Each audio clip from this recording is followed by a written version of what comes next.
Halo, Assalamualaikum warahmatullahi wabarakatuh. Salam sejahtera bagi kita semua. Shalom, Om Swastiastu, Namo Buddhaya, dan salam kebajikan. Perkenalkan, kami dari Sekawan Agensi. Pada kesempatan kali ini kami akan bahas materi mengenai film marketing. Yang pertama, Introduction Film Marketing. Perkembangan teknologi komunikasi telah membuat segala informasi dapat diterima oleh masyarakat secara luas dan serentak di seluruh dunia.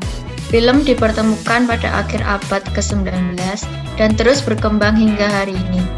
Pertama kali dipertontonkan untuk khalayak umum di Prancis pada 28 Desember 1895. Peristiwa ini sekaligus menandai lahirnya film dan bioskop di dunia. Film merupakan sebuah media komunikasi massa yang paling menarik dalam menyebarkan informasi karena menggunakan daya tarik audio dan visual. Tentunya sebuah film membutuhkan strategi komunikasi pemasaran yang efektif untuk memperlancar jalannya interaksi dan penyebaran informasi mengenai publikasi film yang diproduksi. Dunia perfilman menjadi salah satu industri terbesar sebagai media massa. Maka dunia perfilman ini mempengaruhi era pemasaran pada saat ini. Pemasaran yang awalnya hanya menggunakan media tradisional bergeser menjadi media digital atau lebih dikenal dengan pemasaran digital, termasuk industri perfilman. Pada era sekarang, film bukan hanya menjadi media hiburan saja, namun film juga menjadi media promosi sebuah produk yang ingin dijual atau sebagai media untuk mengiklankan suatu produk atau iklan layanan masyarakat. Berkembangnya teknologi mendorong media film sebagai media yang digunakan untuk menyampaikan pesan atau mempromosikan sebuah produk, barang, atau jasa. Selanjutnya, riset dan jurnal dengan judul Product Placement, Film, Program Televisi, Video Games, atau Musik. Karya Zendi Valentina Purnomo pada tahun 2015. Saat ini sudah tidak efektif memasang iklan melalui media televisi dan lebih efektif melakukan iklan di film. Karena ketika mengiklankan sebuah produk dalam jeda suatu program televisi, kebanyakan penonton rata-rata mengganti channel televisi tersebut. Maka dari itu, banyak pemasar yang menyisipkan produknya ke dalam sebuah film yang biasa disebut dengan product placement. Product placement sendiri merupakan bentuk mengiklankan suatu produk atau jasa dengan cara menyisipkan pada suatu program atau film. Pada perkembangannya teknologi mendorong media apapun yang digunakan dan dipilih untuk sebagai media dalam menyampaikan pesan atau mempromosikan sebuah produk, barang, atau jasa. Zaman sekarang, banyak sekali cara yang unik untuk memasarkan sebuah produk yang ingin dijual dalam menarik hati para target konsumen. Salah satunya promosi dengan menempelkan atau menyisipkan produk yang mereka jual ke suatu program film yang akan ditayangkan. Lalu selanjutnya ada kelanjutan dari riset jurnalnya. Yang pertama itu ya menggunakan media yang tepat itu sangat diperlukan agar terciptanya tujuan perusahaan untuk memasarkan merek maupun produknya. Maka media product placement itu antara lain. Nah, yang pertama itu ada film. Keuntungannya itu bagaimana dalam film itu bisa menghasilkan brand awareness yang tinggi. Lalu banyaknya orang yang terpapar iklan. Terus juga film yang sukses akan diminati oleh banyak orang serta ditonton oleh jutaan orang, sehingga pesan iklan dapat disalurkan dengan baik kepada khalayaknya. Kedua, contohnya itu seperti acara kuis, sinetron, berita olahraga, dan budaya. Program televisi dapat mempengaruhi sikap dan minat membeli pada konsumen. Kelemahannya itu penonton biasanya tidak terlalu fokus dan tidak terlalu memperhatikannya. Penonton juga dapat mengganti-ganti saluran televisi sehingga mengurangi keefektifan melakukan product placement di dalam program-program acara TV. Lalu yang ketiga itu ada komputer atau video games. Contohnya itu seperti video games dapat dinikmati oleh siapa aja dan dapat diakses oleh usia berapapun. Berbagai jenis permainan telah disediakan, ukuran perangkat video games pun beragam, bahkan saat ini ada yang berbentuk seperti portable, seperti pada permainan balap mobil, merek mobil, pada permainan tersebut merupakan merek yang sungguh ada di dunia nyata. Lalu yang keempat itu musik dan lagu biasanya digunakan untuk menyisipkan merek ataupun produk pada tempat atau kemasan album. Tidak jarang pula penyanyi menyisipkan merek maupun produk pada lirik lagu. Lalu menurut The Astos dan Seguin dalam Homer 2009, 3 jenis produk replacement antara lain yang pertama itu ada implicit brand placement. Merek apapun atau produk tidak ditampilkan secara mendetail. Penempatan produk pada jenis ini bersifat pasif. Brand placement hanya memunculkan merek, logo maupun produk perusahaan saja tanpa informasi lebih lanjut mengenai manfaat serta kelebihan yang dimilikinya. Lalu yang kedua itu ada integrated explicit brand placement. Merek maupun produk ditampilkan dan disebutkan secara jelas pada jenis ini, serta ikut masuk dalam alur cerita. Penempatan produk pada jenis ini bersifat aktif. Integrated explicit brand placement tidak bersifat pasif, tetapi aktif. Penempatan produk jenis ini hanya menampilkan merek saja, melainkan juga menunjukkan manfaat secara kelebihan merek maupun produknya. Lalu yang ketiga itu ada dimensi plot connection. Merek maupun produk ditampilkan dan disebutkan secara jelas pada jenis ini, tetapi tidak ikut masuk dalam alur cerita. Biasanya merek maupun produk dimunculkan pada awal, pertengahan, atau akhir dari film maupun program film. Lalu selanjutnya itu ada produk placement sebagai strategi pemasaran merek maupun produk memiliki kelebihan dan kekurangan sendiri.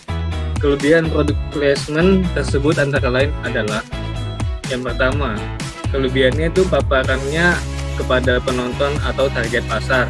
Lalu selanjutnya menurut Russell dalam Rumambi 2008, produk placement dibagi dalam 3 dimensi. Antara lain, yang pertama ada dimensi visual. Dimensi ini sering juga disebut dengan screen placement. Dimensi ini merupakan tampilan atau munculnya merek maupun produk pada layar. Terdapat tingkatan-tingkatan dalam dimensi ini. Perbedaan tingkatan tersebut tergantung pada jumlah tampilan sebuah merek maupun produk pada layar. Lalu yang kedua itu ada dimensi auditory. Dimensi ini sering juga disebut sebagai script placement. Dimensi ini terjadi ketika sebuah merek maupun produk tersebut melalui percakapan. Terdapat tingkatan-tingkatan yang berbeda dalam dimensi ini. Perbedaan tingkatan tersebut tergantung pada frekuensi penyebutan, intonasi, tata bahasa, penempatan waktu saat menyebutkan merek maupun produk tersebut, serta artis-artis yang tercantum dalamnya. Lalu yang ketiga ada dimensi plot connection. Dimensi ini merupakan penempatan merek maupun produk yang terintegrasi dalam alur cerita. Dimensi plot connection yang tinggi dapat memperkuat tema cerita, sedangkan dimensi plot connection yang rendah merupakan penempatan merek maupun produk yang tidak efektif. Lalu selanjutnya itu ada produk placement sebagai strategi pemasaran merek maupun produk yang memiliki kelebihan dan kekurangan sendiri. Yang pertama, kelebihan produk placement tersebut antara lain, yang pertama itu ada paparan kepada penonton atau target pasar. Penempatan produk melalui media tertentu tidak dapat dihindari oleh penontonnya. Penonton tidak dapat melakukan zipping dan zapping, sehingga produk placement dapat memberikan paparan nyata yang tidak dapat dihindari oleh target pasar. Yang kedua, menggunakan artis. Cara ini dapat menguntungkan dan dapat menciptakan produk image. Hal ini dapat terjadi ketika penonton atau target melihat artis idola yang mereka lihat dalam suatu produk, itu maka terciptalah produk image dan menyebabkan penonton ingin membeli produk tersebut. Hal itu dapat berpengaruh terhadap peningkatan penjualan. Yang ketiga itu ada frekuensi penayangan. Frekuensi ini tergantung pada penampilan suatu merek maupun produk dalam film ataupun program televisi. Acara-acara pada televisi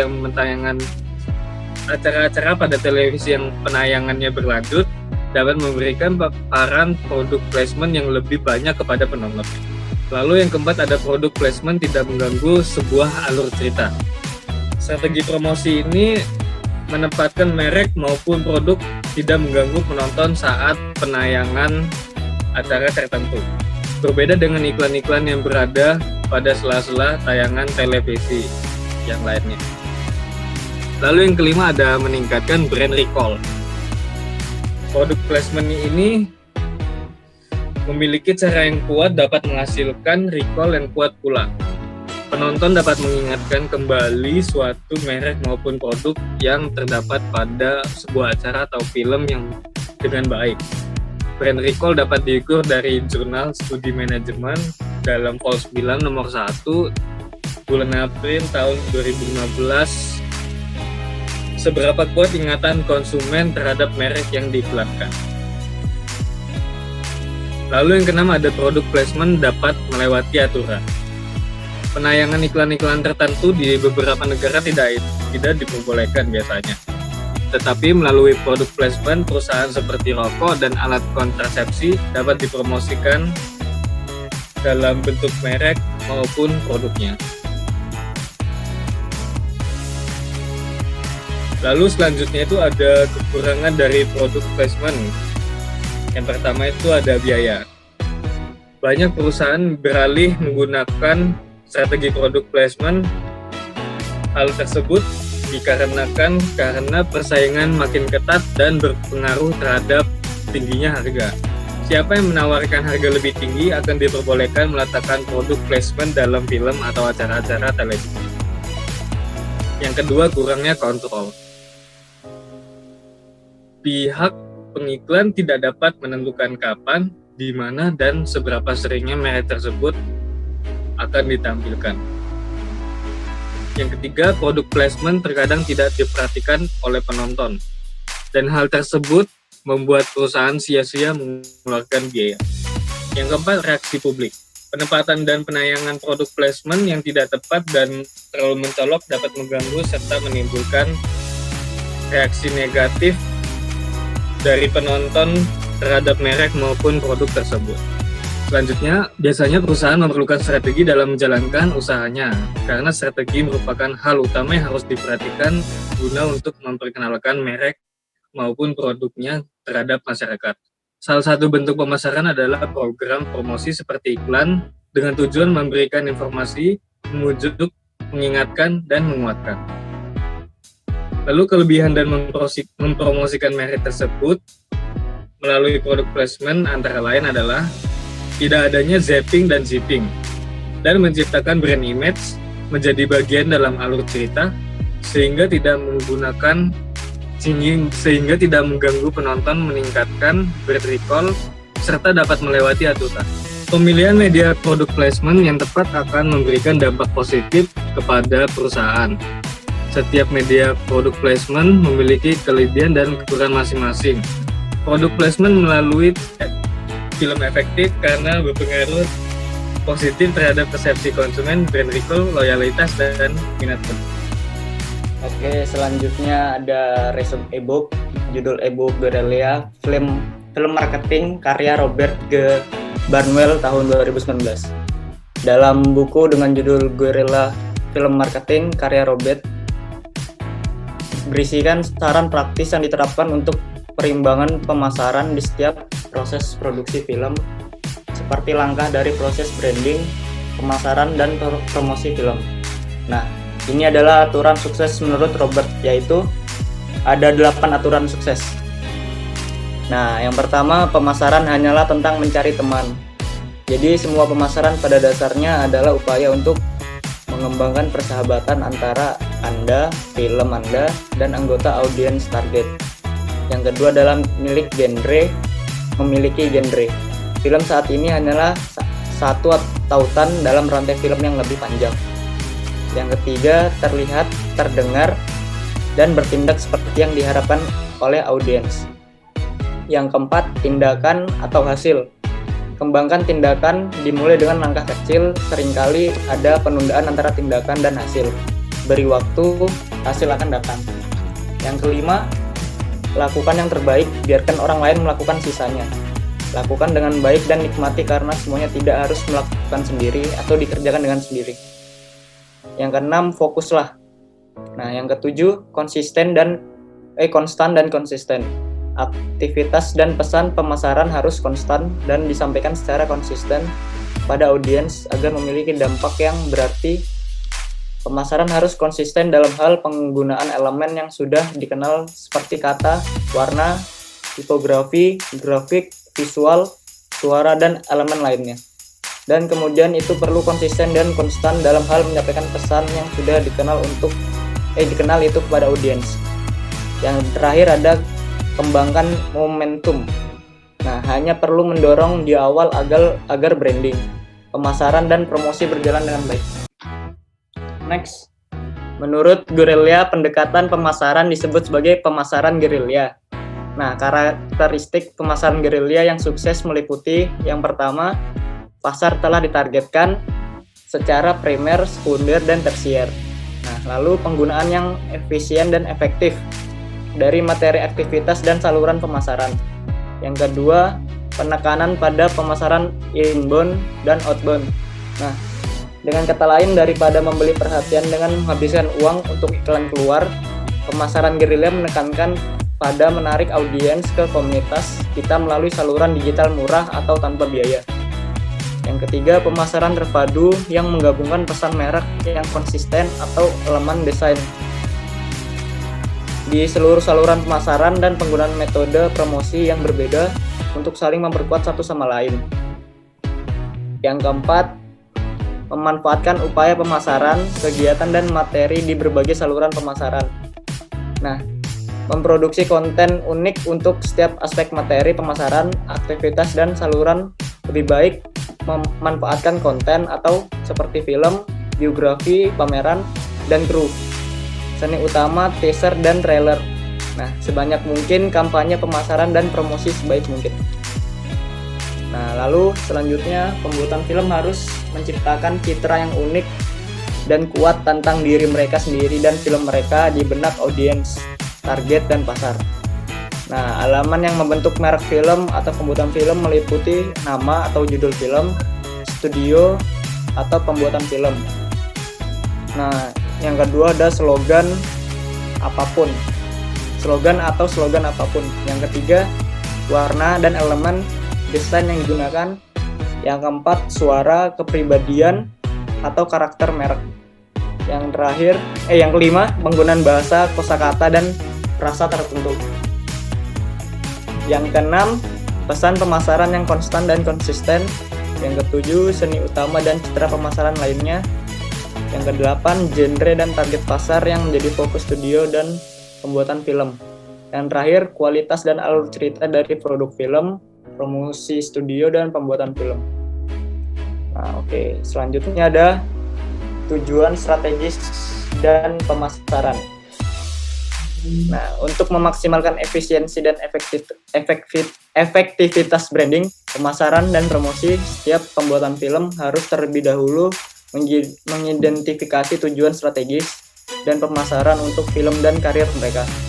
Faktor sukses penting bisnis atau industri terdiri dari yang pertama, film dan pembuatan film yang layak dipromosikan. Yang kedua, basis penggemar yang terlibat setia. Yang ketiga, akses ke sumber daya produksi dan distribusi. Yang keempat, kemampuan untuk mengecilkan hati audiens yang salah. Selanjutnya ada proses pemasaran. Nah, yang pertama mencari tahu tentang audiens, penelitian dan analisis pasar, industri, dan pesaing. Yang kedua, mengembangkan rencana pemasaran strategis dan menetapkan serangkaian kecil tujuan kinerja. Yang ketiga, melaksanakan rencana pemasaran. Yang keempat, memantau, mengukur, memodifikasi kampanye pemasaran untuk mengoptimalkan dampak dan hasilnya. Cara yang paling efektif dan efisien untuk melakukan pemasaran. Yang pertama, menentukan audiens dan riset pasar terlebih dahulu. Kembangkan strategi dan anggaran pemasaran. Yang ketiga, ambil tindakan. Yang keempat, pantau hasil. Yang kelima, merevisi dan mengoptimalkan. Nah, selanjutnya pemasaran di setiap tahap produksi film. Untuk tujuan pemasaran, proses produksi film dibagi menjadi 5 tahap. Nah, yang pertama ada ideation atau development. Yang kedua ada praproduksi, ketiga produksi, keempat pasca produksi, kelima distribusi. Nah, di development ini adalah tahap produksi ketika pembuatan film mulai mencari ide dan petunjuk pertama dari sebuah jalan cerita. Yang kedua ada praproduksi. Selama praproduksi digunakan untuk menulis dan menyempurnakan naskah, merekrut pemain dan kru, mengumpulkan dana jika perlu, mengamankan lokasi, lemari, pakaian, dan alat peraga, dan menyelesaikan kegiatan lain sebelum fotografi utama dimulai. Nah, yang ketiga produksi. Saat memulai fotografi utama di film, penonton akan gambar video, wawancara, dan cerita di balik layar atau BTS. Nah, yang keempat pasca produksi. Pasca produksi adalah waktu yang ideal untuk mulai merilis teaser atau trailer menjelang rilis film. Yang terakhir distribusi. Pada titik ini seharusnya telah membangun audiens yang cukup besar dan antusias mengantisipasi rilis film. Selanjutnya ada materi, aktivitas, dan saluran pemasaran. Yang pertama, materi pemasaran dan promosi. Hal ini mencerminkan sifat terpadu dari rencana pemasaran, upaya pemasaran, dan promosi akan memanfaatkan beberapa materi pemasaran umum. Lalu yang kedua, saluran pemasaran dan promosi. Setelah menghasilkan portofolio materi pemasaran yang kuat, penting untuk memastikan bahwa mereka distribusikan dengan benar di berbagai saluran. Yang ketiga, aktivitas pemasaran dan promosi yang Anda pilih akan bergantung pada tujuan pemasaran, kerangka kerja AIDA, dan di mana film Anda saat ini berdiri dalam proses produksi. Lalu selanjutnya ada materi mengenai produser marketing dan distribution atau PMD. Jika tidak langsung terlihat, keberhasilan pemasaran dan distribusi sebuah film ini saat ini membutuhkan usaha dan keahlian yang sama besarnya dengan produksi film tersebut. Untuk memenuhi tuntutan ini, semakin banyak pembuat film yang mengandalkan produser pemasaran dan distribusi atau yang biasa disebut dengan PMD. Untuk mengelola dan membuat koreografi dengan cermat setiap tahap proses branding, pemasaran, promosi, dan distribusi. Tanggung jawab PMD umumnya meliputi yang pertama, mengembangkan dan mengelola strategi pemasaran dan distribusi film dalam kemitraan dengan pembuat film dan produser.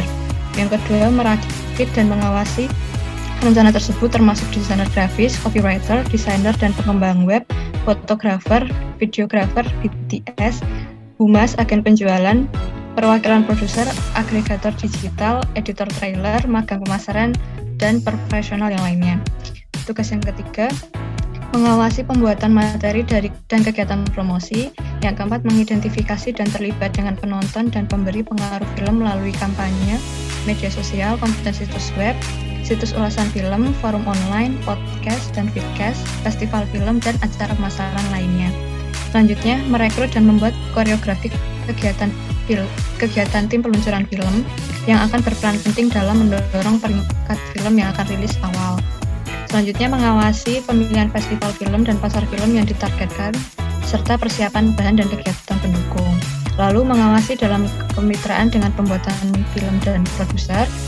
Yang terakhir, mengkoordinasikan pemasaran dan promosi pra-rilis termasuk iklan per target seperti iklan bergambar bayar per klik atau PPC dan IMDb, liputan media, acara pemasaran, media sosial yang intensif, dan kegiatan promosi dan pemasaran yang berdampak tinggi lainnya. Lanjut, nah ini ada study case film marketing. Berikut ini akan kami paparkan beberapa contoh film yang menggunakan strategi film marketing.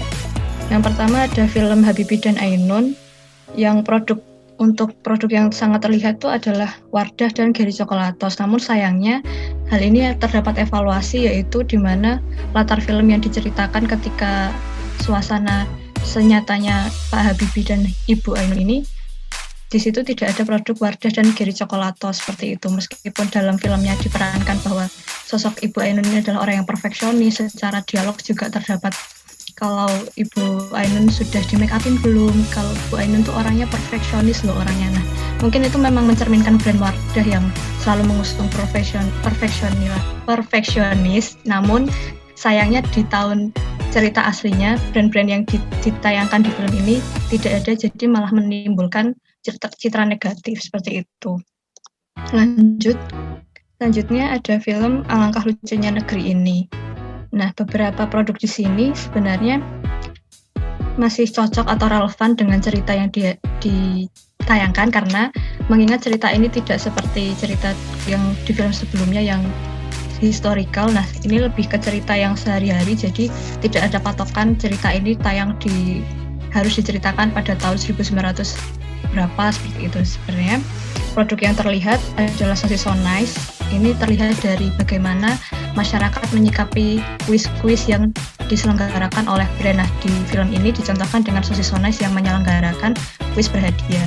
Lalu untuk Bank Muamalat Syariah ini ditunjukkan karena dalam film ini pun digunakan untuk mendukung cerita karena ceritanya lebih ke bagaimana kita memanfaatkan tabungan kayak gitu. Lalu untuk produk Promak ini mungkin seperti kayak properti advertising di suatu film. Lalu untuk Yamaha, produk Yamaha ini lebih untuk mendukung cerita karena karakter utamanya si Reza Rahadian memerlukan motor untuk mobilitasnya sehari-hari. Lanjut, nah untuk yang film ini judulnya film Dylan tahun 1991. Ini ada ambience property ads, yaitu menampilkan produk look, namun sama seperti yang dialami dengan Habibie Ainun tadi, bahwa di tahun 1991 belum ada look, jadi kurang relevan untuk ditayangkan iklan di film dengan latar tahun 1991. Lanjut, untuk film yang terakhir ini film terbaru, namun karena film terbaru dan masih disediakan di platform berbayar seperti Netflix, jadinya tidak bisa menampilkan screenshot. Terdapat beberapa brand yang ada di film ini. Yang pertama yaitu Blue Band, lalu Genius, KFC, dan The Body Shop. Sebenarnya brand-brand ini mendukung cerita karena kalau di Blue Band sendiri ada beberapa adegan yang di dapur dan selalu menampakkan brand Blue Band seperti itu. Dan di brand Genius ada beberapa adegan yang menunjukkan layar HP yang membicarakan ketika kedua tokoh ini membicarakan tentang sistem pembayaran. Lalu untuk KFC lebih ke latar tempat dan juga makanan yang dipegang. The Body Shop itu juga sama seperti KFC. Juga tertera pada kredit title dari film Ali dan Ratu-Ratu Queens kalau brand-brand tersebut merupakan film marketing seperti itu. Dan untuk kesimpulan dari beberapa film tersebut, sebenarnya film marketing itu bisa menjadi salah satu jalan efektif untuk memasarkan suatu brand asal dalam pertimbangannya selalu detail dan teliti. Dalam hal ini antara kesinambungan antara brand dengan film baik secara jalan cerita, karakter cerita, waktu cerita, set cerita, dan masih banyak lagi pertimbangan dalam segi produksi film seperti itu. Jadi harus berhati-hati karena jangan sampai brand ini bakal merusak film ataupun film juga bisa merusak brand, karena kalau misalkan terjadi ketidaksambungan seperti hal yang sudah dipaparkan tadi justru malah menimbulkan citra yang negatif baik dari film itu sendiri maupun brand itu sendiri.